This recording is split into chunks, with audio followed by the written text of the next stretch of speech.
Bagaimana nasib Anies Rashid Baswedan dalam Pilkada Jakarta? Itu adalah topik yang ingin saya analisis dengan perspektif filsafat Friedrich Nietzsche.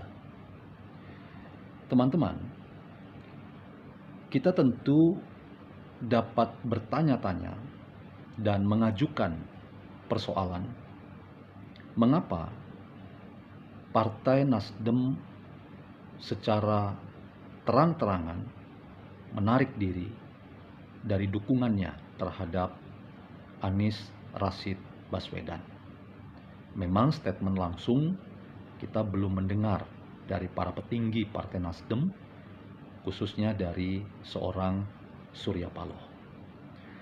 Sangat berbeda ketika partai ini secara terang-terangan mendukung Anies Baswedan untuk maju dalam pemilihan Presiden Indonesia pada beberapa waktu yang lalu.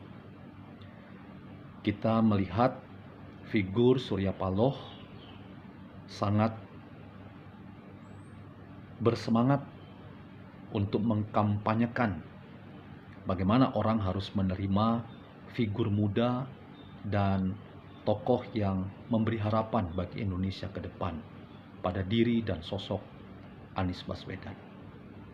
Bahkan orang Surya Paloh rela untuk mengakhiri beberapa waktu lamanya tidak lagi punya hubungan yang mesra dengan pemerintah, dalam hal ini Presiden Joko Widodo. Kita tahu bahwa Presiden Joko Widodo sebagai wakil pemerintah memiliki arah politik yang berbeda, dan banyak pengamat yang mengatakan bahwa Anies Baswedan bukan figur ideal dari seorang Joko Widodo. Itulah yang kemudian dianggap sebagai salah satu keberanian yang tidak populer yang dilakukan oleh Partai Nasdem dan lewat ketua umumnya Surya Paloh. Ketika sekarang Pilkada Jakarta menjelang akan dilangsungkan, kita belum melihat Partai Nasdem berada di belakang Anies Baswedan. Berbeda dengan dulu ketika ia dicalonkan oleh partai ini untuk maju sebagai salah satu calon presiden. Hari ini kita melihat bahwa baru Partai Keadilan Sejahtera yang secara terang-terangan mendukung Anies Baswedan untuk maju dalam Pilkada Jakarta. Teman-teman, persoalan dan dinamika politik nasional memang menyuguhkan sebuah pandangan yang umum diterima bahwa tidak ada kawan yang abadi, yang ada adalah kepentingan yang abadi. Ada waktunya sebuah kesepakatan yang dihasilkan bersama yang merupakan kepentingan itu menyatukan orang-orang yang berbeda pandangan. Tetapi ada waktunya teman dan sahabat berpisah karena kepentingan yang berbeda. Jadi politik itu begitu dinamis, begitu cair, dan itulah yang bisa kita lihat pada apa yang terjadi hari ini ketika Partai Nasdem tidak sesemangat dulu mengusung Anies Baswedan dalam Pilkada Jakarta. Nah, teman-teman, pilihan Partai Nasdem dalam mengusung Anies Baswedan pada pemilihan presiden waktu yang lalu boleh dianggap adalah sebuah usaha yang gagal total. Kita bisa mengatakan bahwa Anies Baswedan masih dianggap sebagai tokoh yang belum diterima secara populer dan populis oleh masyarakat dan khalayak ramai Indonesia.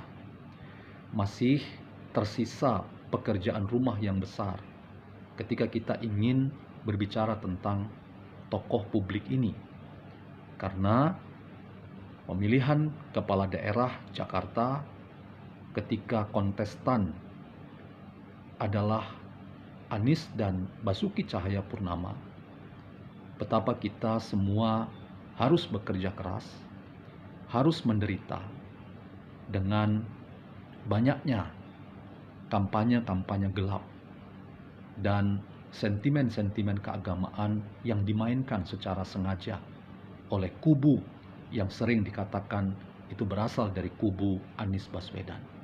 Anies Baswedan harus menelan pil pahit bahwa ia seringkali dianggap sebagai bagian dari kelompok yang mengusung arah aliran politik yang sangat fundamentalis, dan karena itu akan menjadi kontraproduktif kalau kita dukung dalam rangka Indonesia yang demokratis, yang sehat di masa yang akan datang. Mungkin pekerjaan rumah ini yang masih akan menantang dari seorang tokoh yang bernama Anies Baswedan. Ia masih dianggap sebagai tokoh yang berafiliasi sadar dan langsung dengan kelompok-kelompok yang ingin justru mengganggu proses demokrasi Indonesia menjadi demokrasi yang dewasa dan sehat. Salah satu pekerjaan rumah dari Anies Baswedan adalah memastikan bahwa ia adalah seorang tokoh yang bisa diterima oleh semua kalangan, semua orang yang punya afiliasi politik dan aliran yang berbeda-beda, dan hanya dengan cara begitu Anies Baswedan betul-betul layak dan pantas menjadi seorang pemimpin di Jakarta. Teman-teman, dari perspektif filsafat Friedrich Nietzsche, apa yang dilakukan oleh Anies ketika gagal dalam pemilihan presiden dan kemudian ia beralih untuk mencari peruntungan dalam Pilkada Jakarta bisa disebut sebagai will to power, kehendak untuk berkuasa. Orang yang bercita-cita untuk menjadi orang yang berkuasa harus memperhatikan catatan yang diungkapkan oleh Friedrich Nietzsche, bahwa hasrat atau kehendak untuk berkuasa itu punya dua sisi. Sisi positif bahwa kehendak berkuasa itu dimaksudkan untuk meningkatkan kapasitas kemanusiaan dan gambaran diri sebagai seorang yang mulia karena ia ingin membaktikan hidupnya dalam rangka mengusahakan keadilan, kesejahteraan dalam hidup bersama. Tetapi kalau tidak hati-hati, kita akan terjebak dalam apa yang disampaikan oleh Friedrich Nietzsche, yaitu kehendak berkuasa di sisi negatifnya, bahwa orang yang berkehendak untuk berkuasa harus waspada bahwa kekuasaan itu sangat tipis dengan upaya-upaya membenarkan semua usaha, termasuk dalam rangka itu menggunakan cara-cara yang kotor untuk mendapatkan kekuasaannya. Penipuan, korupsi, kolusi, bahkan upaya-upaya menggunakan kekerasan dan politik pecah belah masyarakat dan menggunakan sentimen keagamaan untuk meraih tujuan politik jangka pendek seringkali dipakai oleh orang yang mau terjun dan ingin mendapatkan kekuasaan dari politik yang menjadi kendaraannya. Karena itu, teman-teman, kita melihat bahwa proses dari munculnya seorang Anies Baswedan menjadi tokoh yang akan maju dalam Pilkada Jakarta itu juga adalah bagian dari cerita tentang orang yang berhasrat untuk berkuasa. Karena itu, pesan filsafat Friedrich Nietzsche, hati-hati bahwa kehendak untuk berkuasa itu punya dua sisi. Apakah Anda ingin betul-betul meningkatkan kapasitas kemanusiaan menjadi seorang yang lebih mulia dengan menjadi pemimpin yang bisa diterima oleh orang banyak dan berusaha untuk menghadirkan keadilan dan kesejahteraan bagi semua kelompok, semua golongan, semua anggota masyarakat, ataukah Anda terjebak dalam konspirasi politik yang kotor dengan cara-cara yang tidak elegan, yang tidak terhormat, membenarkan semua cara-cara, menggunakan kekerasan, bahkan membangun sentimen keagamaan untuk tujuan politik jangka pendek. Kalau itu yang terjadi, maka Anda tidak layak menjadi pemimpin Jakarta ke depan.